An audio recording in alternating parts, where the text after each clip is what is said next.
purifying, clarifying, sanctifying, qualifying, quantifying, clearing energy, creating sacred space. Starting with an intention to just be present, to just be here now.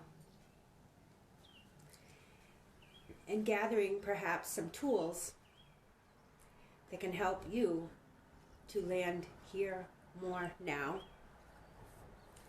And to gather around you energy from the ancestors, perhaps, your elders, teachers, past, present, and future. In my little corner here that I've established for my meditation space, I keep close by my Tibetan bell. I have some crystals, some stones, some carvings, some shells. And all of these accoutrements are not necessary, but they're nice to have around, and they have energy, and positive higher vibrational energy is crucial in this day, in this age. So I encourage you, if you are committed to having a practice like this, having a contemplative, having a meditation practice, to establish an inner space in your home where you can go to that actually has the potential to just gather energy and gather momentum as you move forward. And whenever you go into that inner room, you know that it's time to just begin to turn inward. So we have our kitchen rooms, and we have our living rooms, and we have our bedrooms. So why not, if possible, establish an inner room, an inner space. It could be in a corner. It could be, you could just clear out spaces whenever you're ready to go sit. But it's just nice to establish that, help you in your intention to begin that process of turning inward and coming home to your breath and practicing concentration, practicing surrender, practicing recognizing impermanence, not to mention calming your nervous system and strengthening your nervous system, and giving yourself a body break and a mind break.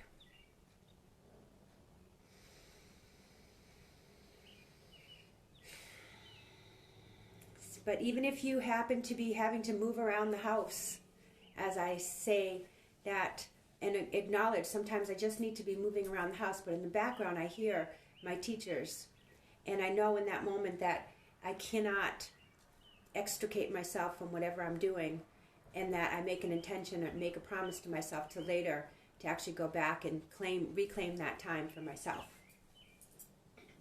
So it's beneficial even just to hear and be able to plant some little seeds that could blossom and grow as we move forward in time. So if some of you have been practicing meditation with me for a while now, and so hopefully, maybe it's coming a little bit easier. Maybe you're grasping the importance of just sitting and just following your breath as a tool for mindfulness. Or maybe you picked up a practice along the way that I've offered to you, a mantra, or practicing that open awareness is another method. So I thank you and thank yourself for having this commitment to spirit, mind, and body. The world needs it right now. And if it doesn't, and it needs it now, and it's going to need it even more in the future. So taking your seat, taking a couple of deep breaths, conscious breaths, know that you're breathing, aware of your breath. Roll the shoulders back. whether you're seated in a chair, and allow your legs to sink down into the chair and your feet into the earth, or whether you're seated on a cushion, cross-legged or otherwise, invite your knees to release down, sits bones to drop into the earth, lengthen the side body, open up the heart chest, so you're making all of this room for the breath to move, and aligning your body on that vertical, wonderful axis from the heavens straight down all the way deep into the earth. Giving your body and your nervous system a chance to relax, to repose. And we're going to begin today with a pranayama.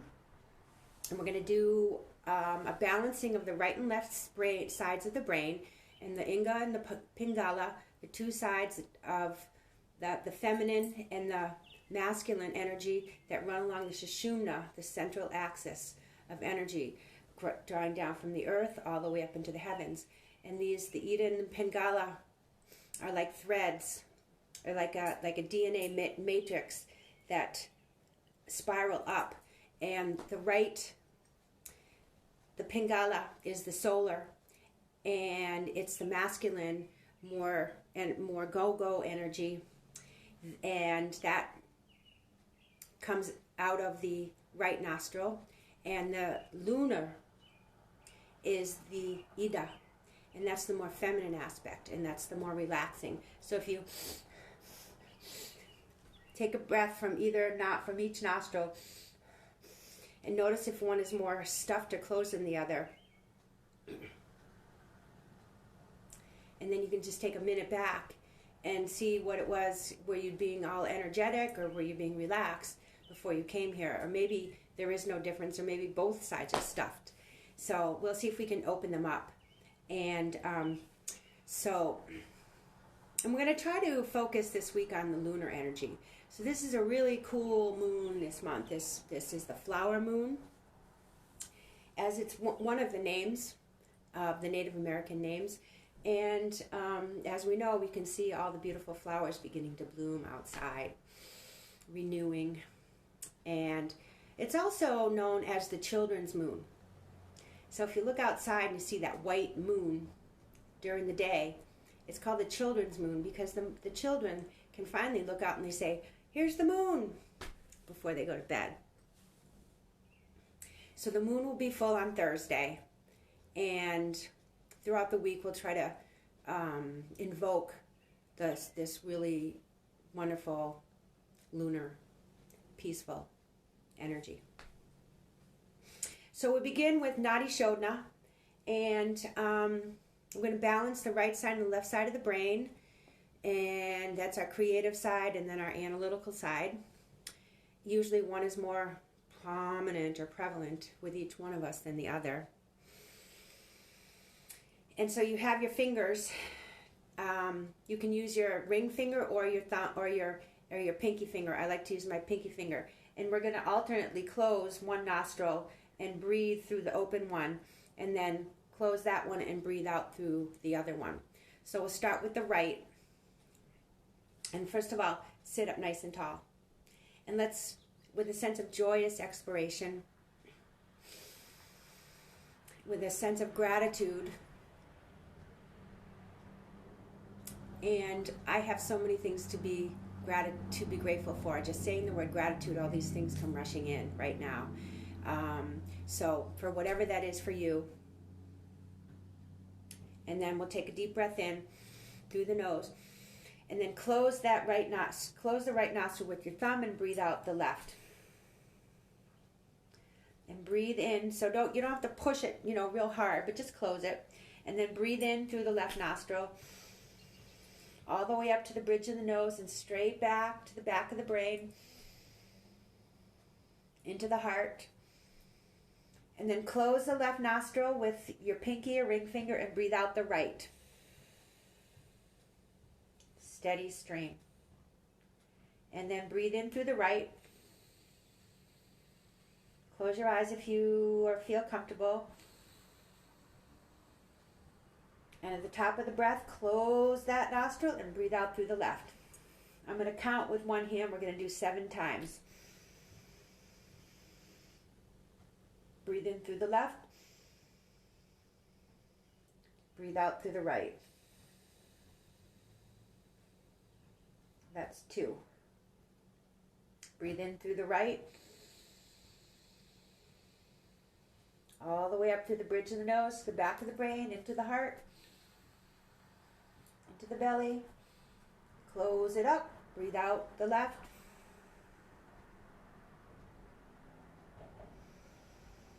Breathe in through the left.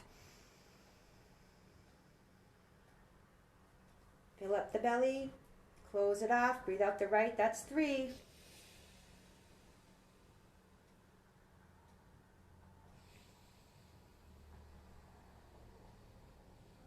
Breathe in, steady breath through the right. Or on your own time. Close it off and breathe out through the other side, the left.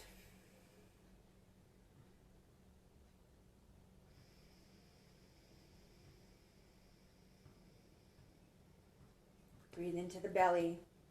Breathe out.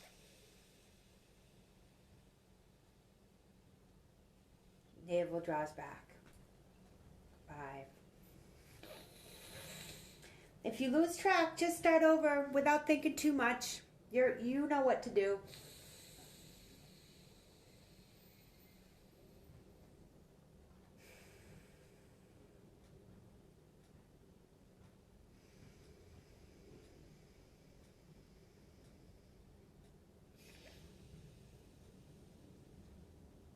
And after the last time, you breathe in through the right side,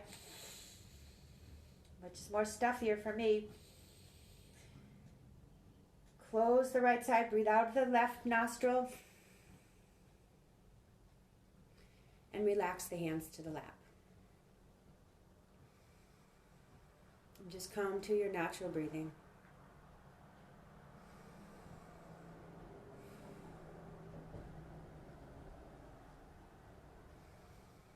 And bring your attention to the breath.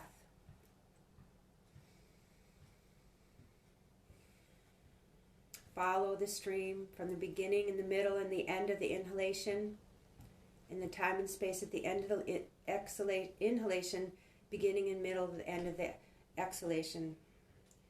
And while with a light awareness, focus on the breath, just make a note of your body.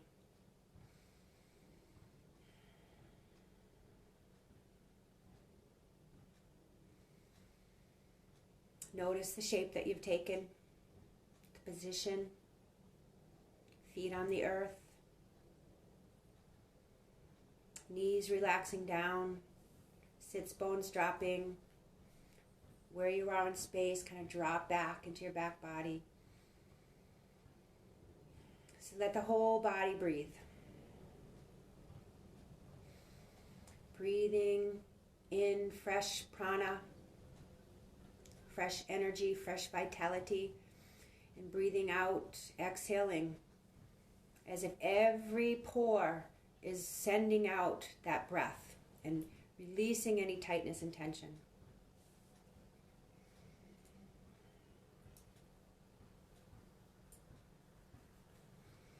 And as your body settles into the posture, just be aware of contact that your body is making with the ground, allowing the ground to support the weight of your body.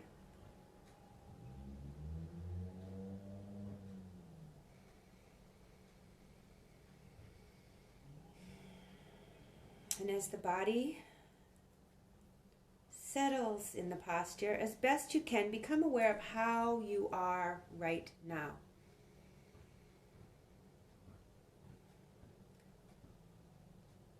Without judgment, but with kind awareness, just noticing how the body is.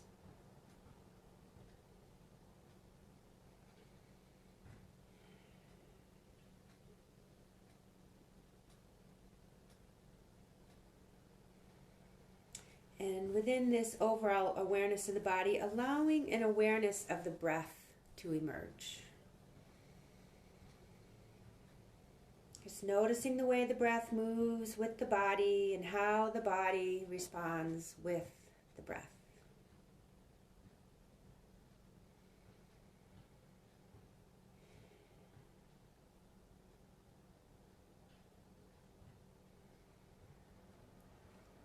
Noticing the rise and fall of the belly. Noticing the expansion and the contraction of the rib cage, front and back.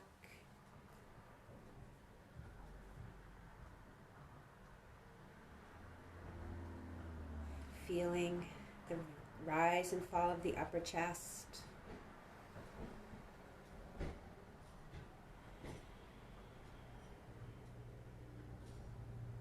The whole body breathing. The whole body responding to the breath.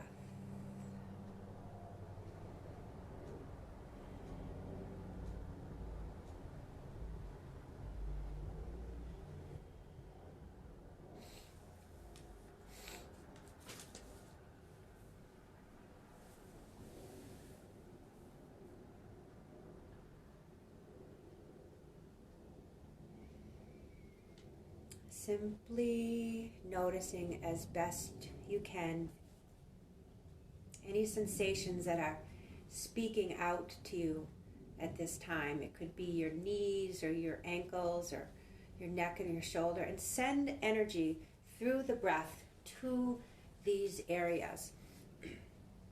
So we're really just kind of loving up the body right now, just being just aware of how you are right now. And if you have an area that's kind of speaking loud to you right now, just invite your breath to be your breath to be sent to that area. So if I have, say, a crick in the back, in the neck, I'm just going to send the breath there. Come close, as close as you can, to pinpointing to where that contraction, where that irritation perhaps is. And then breathe in and out again.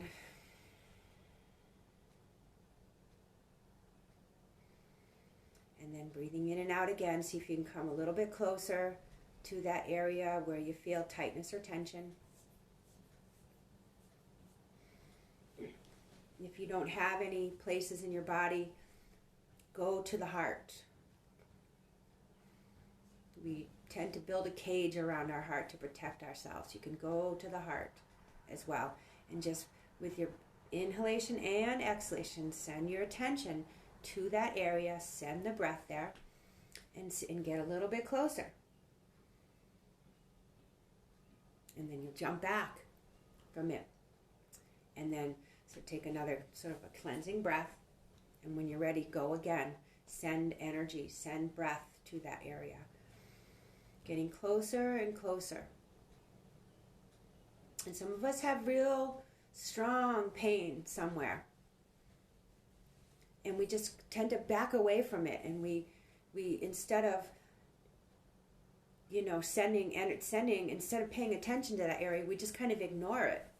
So come closer and closer, and then you'll find yourself sort of backing away.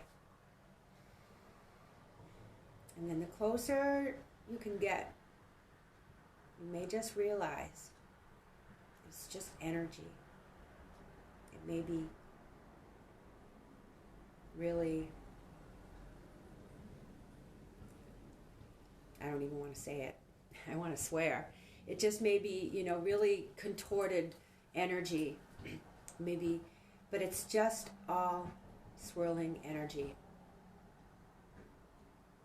And by keeping on bringing attention, bringing the breath, bringing vitality, bringing love and attention and awareness to that area, perhaps you can release just a little bit more. It might organically invite you to make a little bit of a movement here or there. That's okay. We don't have to sit completely still in our yoga practice. Adjust as necessary. Maybe even the process of just dropping into the sits bones, lengthening up out of the hips, rolling the shoulders back, balancing the head. Maybe even just bringing yourself into that balance, into that beautiful long line of energy coming from the heavens down into the earth. You can release and relieve a little bit of that tension.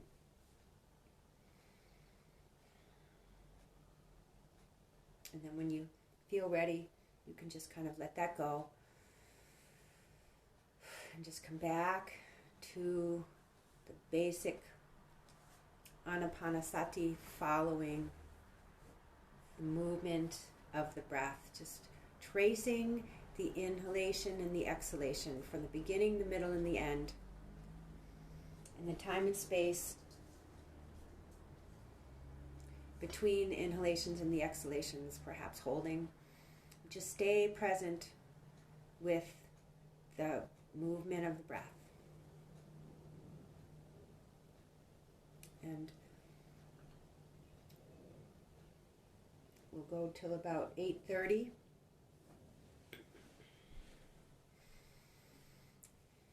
I'll keep track of time.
Every once in a while, give a little press into your hands to help to support the lengthening and the lifting of the trunk of the body. Roll the shoulders back, come back into alignment, and celebrate when you are aware of your mind wandering, and invite your attention back again and again and again to just the sensation of breathing in and breathing out.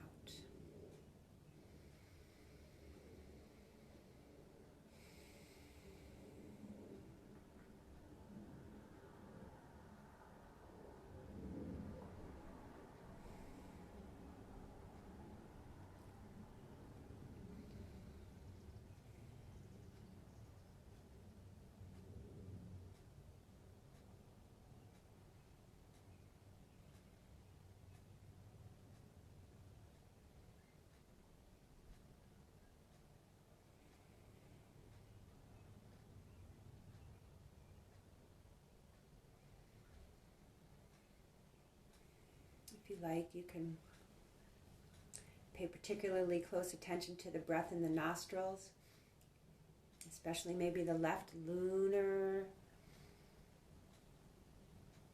nostril.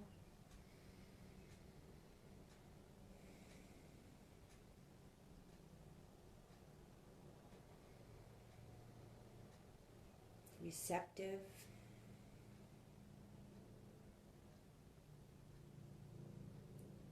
Calming.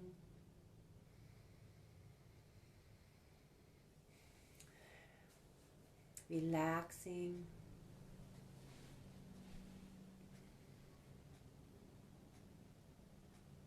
Nurturing. Lunar aspect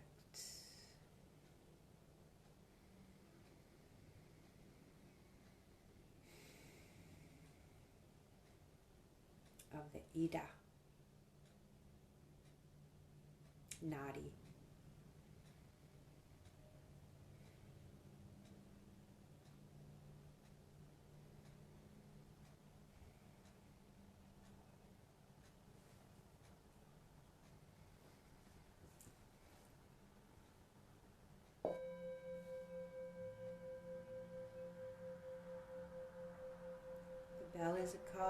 home, coming back.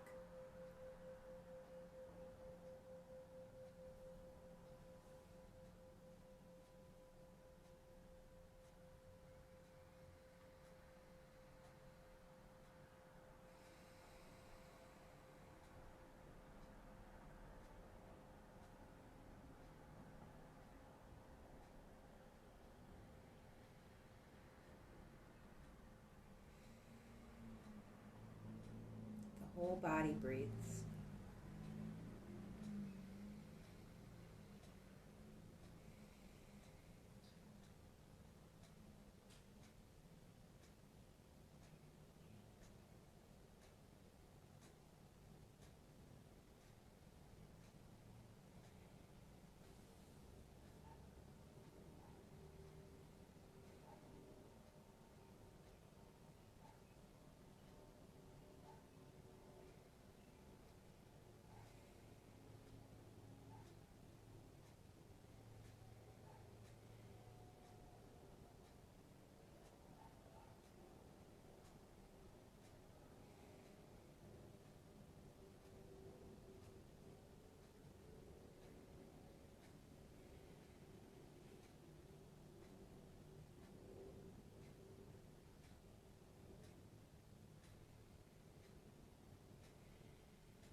So hearing the meditation bell,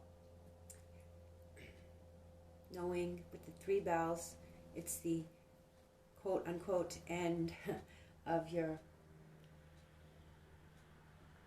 concentration practice, your meditation practice. But see, when you hear the bell, if you can just drop a little bit deeper and just listen even more intently to what is going on. Listen for the bell till it recedes into space, like the sound of Om. There's a beginning and an end, but it's continually beginning and ending. The sound of the universe creating itself. The sound of Om.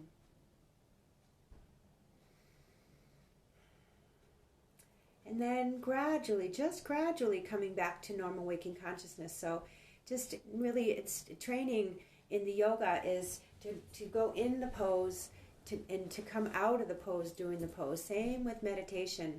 Coming out gradually and slowly, becoming aware of your body as well as your breath.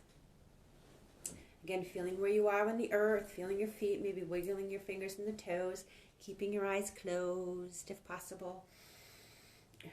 Reestablishing your seat. Change the cross of your legs if you need to. You never have to just sit completely still. So anytime in this, where we sit for half an hour, basically, If you ever need to change the cross of your position, if something is like, it doesn't even have to be excruciating, it's anything that you don't like. And just change the legs, sit back up tall again, and just come back to your object of concentration.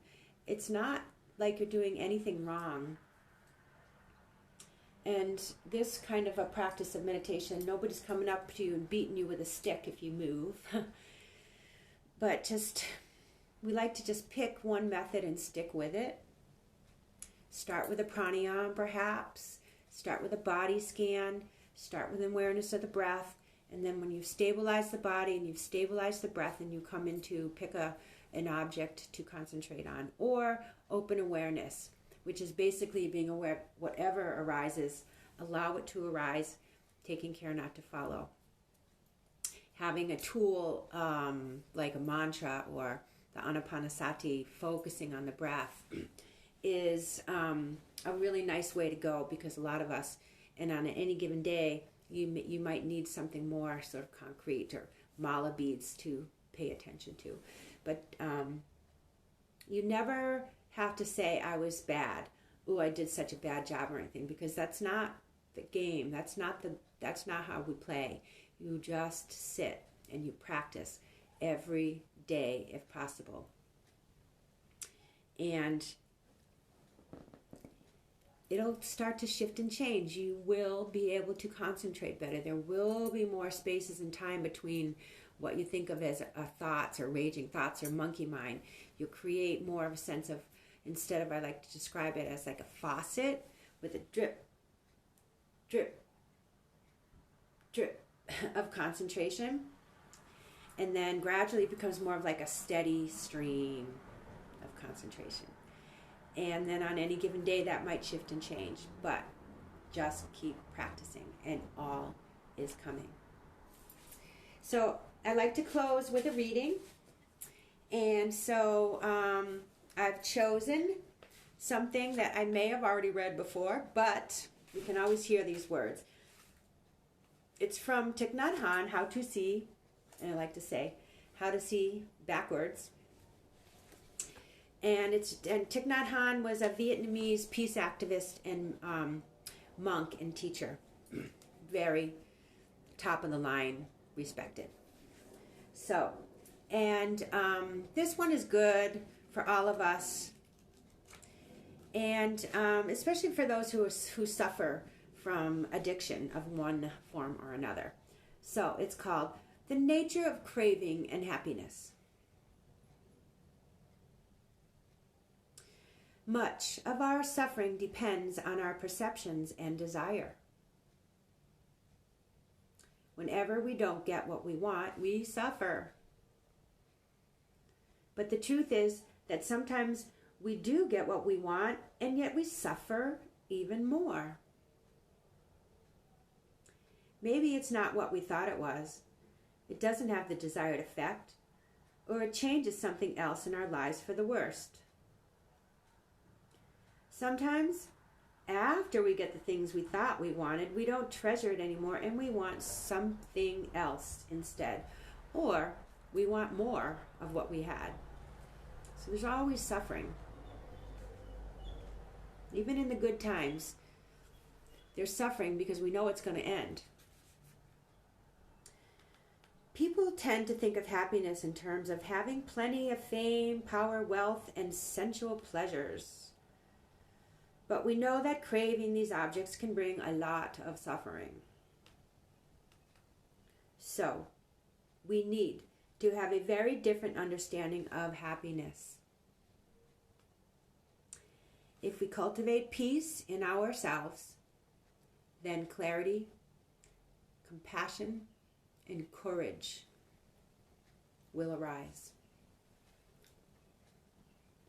We have to look deeply in order to see the true nature of the object of our cravings. And when we recognize it clearly, it will lose its appeal, and we will be free. Free. Freedom from suffering. Suffering arises from wanting things to be different and from attachments. So there's suffering, and the nature is suffering, and the truth is we have a way out of that suffering, and it's being in the present moment. It's coming home to the present moment. Basic teaching. And what comes from that and that kind of practice, so many benefits.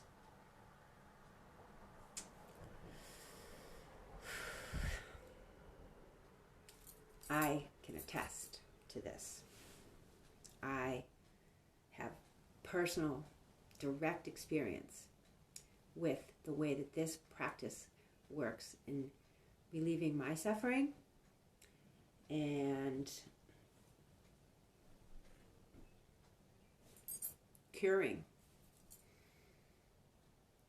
I could even say, addiction. And it's not just this practice, it's a whole lot of other stuff, but this practice is something that I can come back to as a tool constantly, left and right, every moment of the day, anytime during the day, and have release and have relief, coming back to the present moment. I make better choices, and I can balance my energy more. Something else that's very, very, very helpful is that yoga practice or moving practice, a mindful moving practice. And also getting my life in order. So when you organize your life, organize your house, you're actually helping to organize your brain. So pick a little project. This time you might have a little extra time in order to do that. Pick a project. Let it, maybe make it fall all apart and then put it back together, like a closet or, you know, some sort of something. And then, like for me, and then you have to do it because otherwise it's all over the place. But just keep coming back to it.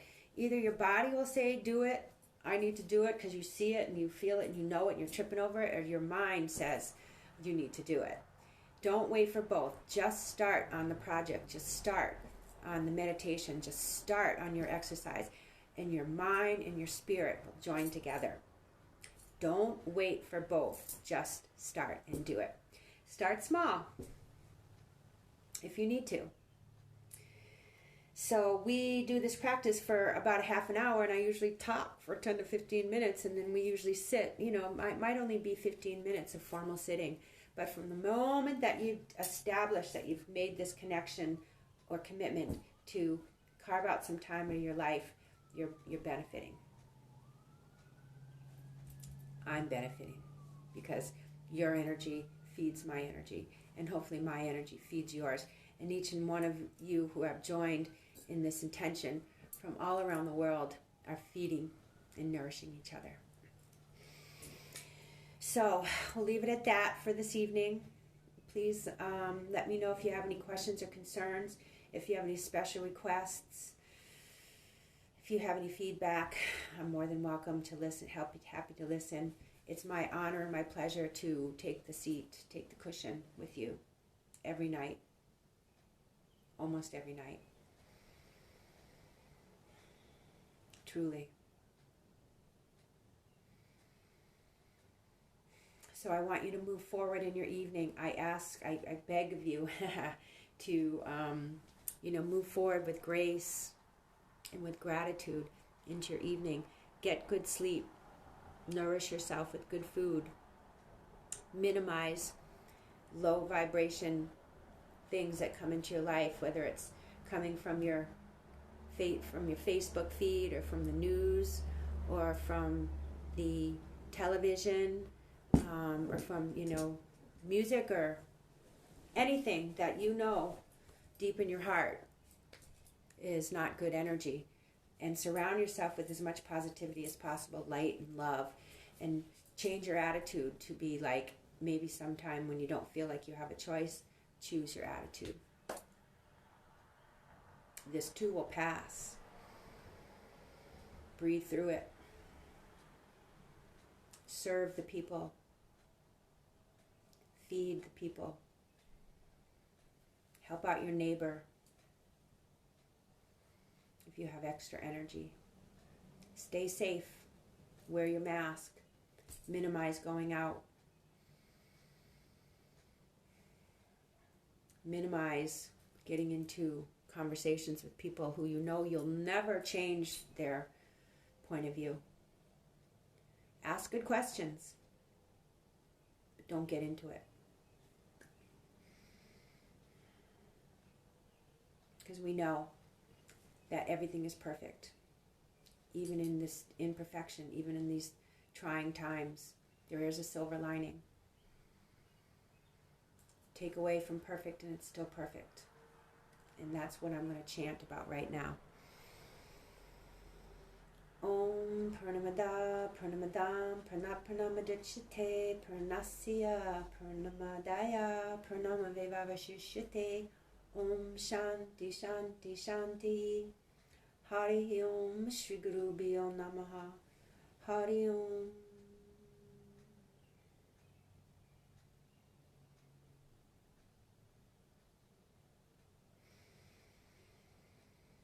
I dedicate the merit and the virtue gathered through this practice to the lasting happiness and well-being of all beings, so all beings may be safe and free from harm, healthy and happy, and free from suffering and the cause and conditions of suffering.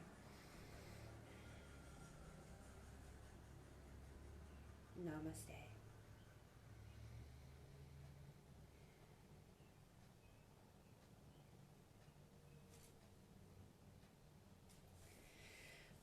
Thank you so much for joining me. I'll see Jim. Hey, Justin. If you tuned in, I know maybe a little bit later, you can always go back and look at these and, sit. Doesn't have to be right now. Emily, Eric, Craig, Ray, Joy, Colleen. You're there, I know you are. You will be. So, anyway, peace on. Take care of yourselves and nourish yourselves. Okay? I'll see you tomorrow at 8 o'clock Central Time, or else at yoga at 3:30. Peace. Namaste.